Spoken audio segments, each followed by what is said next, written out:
To the Gnome Stand, Part 1. In the heart of the enchanted vale, Bramble the gnome enjoyed a life of peace and companionship. He spent his days tending to his mushroom garden and sharing tales with his best friend Poppy. But the arrival of the wizard Malakar brought an end to the vale's tranquility. Cloaked in dark robes, Malakar roamed through the vale, leaving behind lifelike stone statues that once were Bramble's friends. The worst of them all was Poppy, her face frozen in a look of silent terror. Bramble was not one to back down. Though he was small, his spirit burned brightly. Armed with nothing but his gardening shears and a satchel of enchanted fertilizer, he set out to confront the wizard. He tracked Malakar to the hollow oak, where the sorcerer stood at the center of a dark ritual, surrounded by the statues of the vale's residents. "Malakar," Bramble shouted, his voice echoing through the mist. "Release them, or face the wrath of a gnome who has nothing left to lose." The wizard turned slowly, a cold smirk twisting his lips. "A gnome with a temper," he said, his tone mocking. "How quaint." With a burst of courage, Bramble hurled the enchanted fertilizer at the wizard's feet. It exploded into a cloud of shimmering spores, briefly disrupting the dark magic swirling around him. The gnome lunged toward Poppy's statue, determined to free her. He struck at the stone with his shears, whispering the ancient gnome blessing he had memorized. To his surprise, the stone began to crack and Poppy's form shuddered. But something was wrong. Poppy's eyes fluttered open, yet they were not filled with relief or gratitude. Instead, they glowed with an unnatural darkness, a black mist seeping from the corners of her eyes. Her face twisted into a cruel grin as she slowly turned her head to look at Bramble. "You should have stayed in your garden," she rasped in a voice that was not her own. Bramble stumbled back, horror washing over him as Poppy, the thing that wore Poppy's form, advanced. The darkness spread from her, creeping across the ground like a living shadow.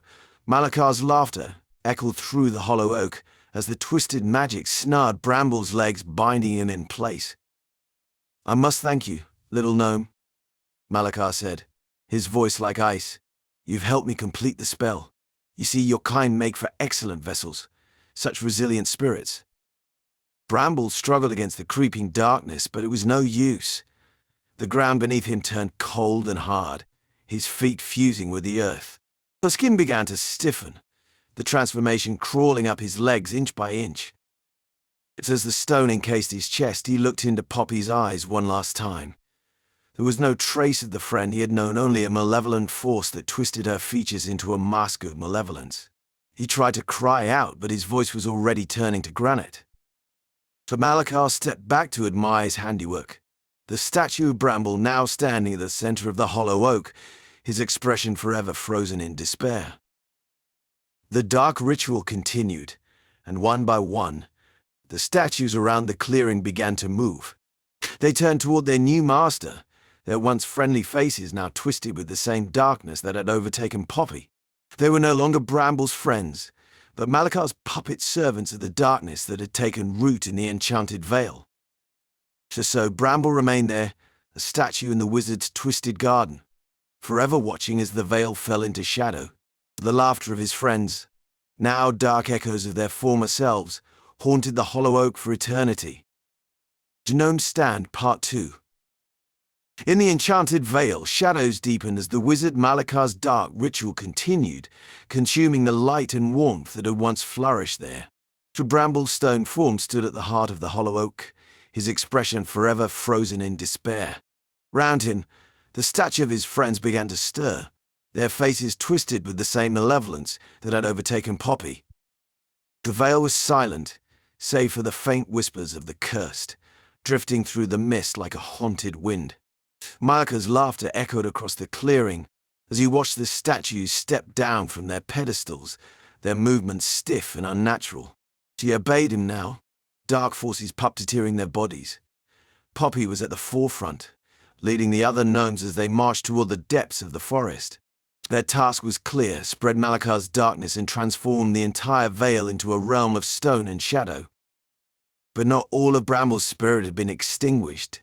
Deep within his petrified form, a faint spark remained, a small fragment of his consciousness trapped in the dark void of his stony prison.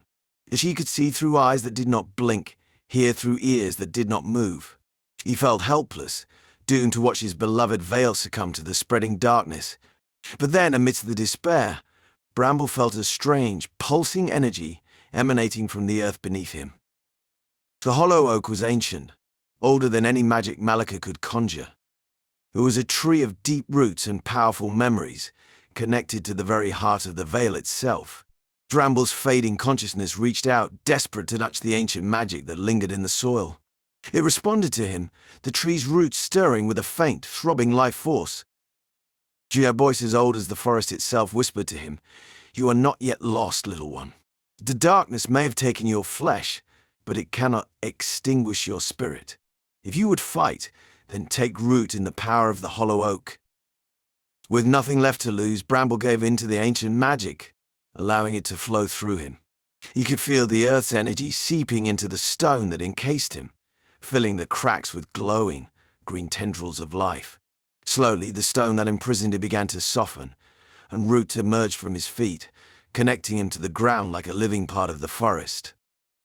His limbs were still heavy and stiff, but they began to move. Bramble tore himself free from the stone, his skin now covered in moss and bark, his eyes glowing with an emerald light. He was no longer just a gnome, he was a guardian, a living embodiment of the hollow oak's ancient power. He staggered forward, still adjusting to his new form, and turned his gaze to the departing gnomes who marched under Malakar's control. The darkness had not fully consumed them, it bound their bodies, but Bramble sensed there was still a glimmer of their true selves trapped within. With newfound determination, he set off to reclaim his friends.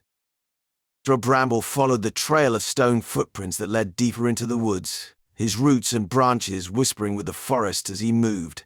And the further he went, the colder the air became, and the more twisted the trees grew. Eventually he came upon a dark clearing, where Malakar stood before a shimmering black portal that pulsed with malevolent energy. The corrupted gnomes gathered around it, their eyes hollow and lifeless. Bramble took a deep breath, calling upon the power of the hollow oak. He stretched his hand toward the gnomes, and roots burst from the ground, wrapping around them. The dark magic resisted, clawing and hissing at the ancient power, but Bramble did not relent. He poured his energy into the roots, coaxing out the faint remnants of his friend's true spirits. The gnomes trembled, their stone skins cracking as flickers of light began to return to their eyes. Poppy was the first to awaken, her body shuddering violently as the darkness loosened its grip. Her gaze met Bramble's, recognition dawning slowly as the malevolent force within her retreated. "Bramble, is it really you?" she whispered, her voice weak and uncertain. "It's me," Bramble said, his voice rough with strain. "And I'm not giving up on any of you." But Malaka's laughter cut through the air, as cold as the night. "Do you really think you can undo my magic, gnome? You may have borrowed some power, but it is no match for the darkness I command." The wizard raised his staff, and the portal behind him surged, releasing a wave of shadow that swept over the clearing. The gnomes under Bramble's spell began to freeze again, their movements faltering as the darkness crept back into their hearts. Bramble stumbled as his roots struggled to hold on, his energy draining rapidly. The hollow oak's voice came to him once more. "There is a price to be paid, little one. If you wish to save them, you must give more than your strength. You must give your very self." Bramble knew what it meant. To break Malakar's spell for good, he would have to sacrifice his own life force, fusing it with the magic of the hollow oak to create a barrier that even the darkest magic could not penetrate. It would mean the end of him, but it would save his friends and the veil. "So I will give all I have," Bramble whispered. "For them." Drawing upon the last of his strength, Bramble plunged his hands into the earth, sending a surge of energy into the roots that connected him to the veil. The ground erupted in a brilliant green light, and the ancient magic spread outward in a wave, engulfing the corrupted gnomes. The dark tendrils binding them burned away, replaced by a warm gold glow. As the darkness was purged, Malakar's expression twisted from smug amusement to rage and panic. "So no," he screamed, "you will not undo my work." But it was too late. Bramble's life force merged with the hollow oak, and a protective barrier surged outward, closing the portal and severing Malakar's connection to the dark realm. The wizard stumbled back, his power waning, and the gnomes fell to the ground, free from his control. The light faded, and where Bramble had stood there was now only a tall, ancient tree, its bark covered in moss and glowing faintly with the last remnants of his magic. His friends gathered around the new oak, their eyes filled with sorrow and gratitude. Poppy placed a hand on the tree's rough surface, her voice trembling. "Thank you, Bramble. You saved us all." Though Bramble was gone, his spirit remained in the roots and leaves of the tree, a silent guardian watching over the vale. The forest flourished once more, and Malachar, his magic broken, was cast into the darkest depths of the earth, never to be seen again. But on quiet nights, when the wind blew through the hollow oak, the gnomes could swear they heard the faintest whisper of voice telling them to stay brave and never let the darkness take root again.